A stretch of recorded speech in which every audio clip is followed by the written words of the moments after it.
ఏంటంటే తెలంగాణ రాష్ట్ర బీజేపీ అధ్యక్షునిగా ఎవరు నియమిస్తారు మీరు అనుకుంటున్నారు? ఈటల రాజేంద్ర, లేకపోతే బండి సంజయ్, లేకపోతే కిషన్ రెడ్డిని అదే పదవిలో ఉంచే అవకాశం ఉందా? అంటే కిషన్ రెడ్డి గారు ఉమ్మడి రాష్ట్రానికి కూడా అధ్యక్షుడు ఉండే, ఆయన 4వ అధ్యక్షుడు. ఆయనకు ఒక పెద్ద పోర్ట్ఫోలియో ఉన్నది, అనేక సంవత్సరాల సీనియారిటీ ఉన్నది. కిషన్ రెడ్డిని ఉంచాలనుకుంటే మరి కిషన్ రెడ్డినే ఉంచుదురు. జేపీ నడ్డా గారు కూడా ఉన్నాడు, వారిని కూడా మారుతారని వింటాను. ఆయన కేంద్రంలో మంత్రి, ఈయన కేంద్రంలో మంత్రి. బండి సంజయ్ ఇదివరకు అధ్యక్షునిగా చేసిండు. కాబట్టి మళ్ళీ ఆయన మంత్రి పదవి తీసేసి అధ్యక్షుడిని పెడతారని నాకు అనిపించలేదు. ఆయన కూడా ఒకటి 2 సార్లు అన్నాడు, నాకు మంత్రి పదవి ఉన్నది కాబట్టి నాకు అధ్యక్షుని అవకాశం లేదని. సరే, మీ సోషల్ మీడియాలో రోజు రకరకాల వార్తలు వస్తాయి, రోజు ఒక పేరు వస్తాను.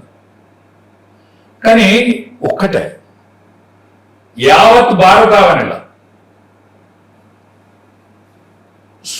ఇందిరాగాంధీ తర్వాత, జవహర్లాల్ నెహ్రూ తర్వాత వాళ్ళను మించిన పరిపాలన జరుగుతుందంటే నరేంద్ర మోడీ కాలంలో జరుగుతుంది. ఇవాళ ప్రపంచ దేశాల సరసన మన యొక్క ప్రతిష్ట పెరిగింది, మామూలు విషయం కాదు.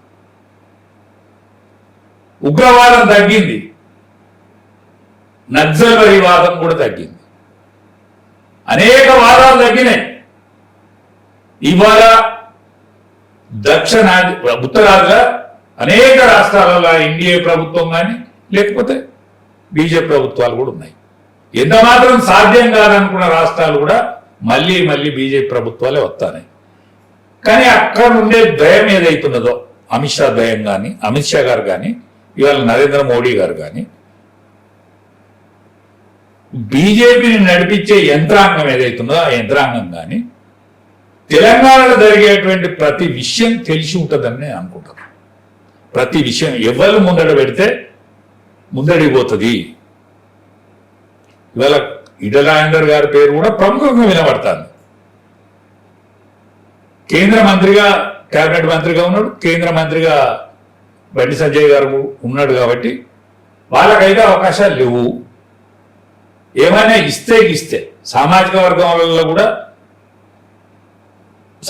వర్గంలో బీసీ వాదం కూడా తెలంగాణలో విపరీతంగా ఉన్నది. కాబట్టి ఈ బీసీ వాదం ఇక్కడ ఇయ్యాల బయలుదేరింది కాదు.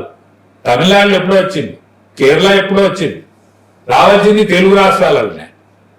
ఇవాళ తెలంగాణలో మారు మోగుతాను. తెలంగాణలో చైతన్యవంతం అనేది ఇయ్యాది కాదు. సాయుధ పోరాటం ఎన్నడో చేసింది, నక్సల్బరీ ఉద్యమం వచ్చింది. ఇక్కడ అనేక ఉద్యమాలకంటే అన్యాయానికి వ్యతిరేకంగా జరిగిన ఉద్యమాలు ఇక్కడ అనేకం జరిగినాయి. కాబట్టి ఖచ్చితంగా ఈ సామాజిక న్యాయంలో ఈటల రాజేందర్ గారికి వస్తుందని నేను అనుకుంటున్నాను. ఓకే.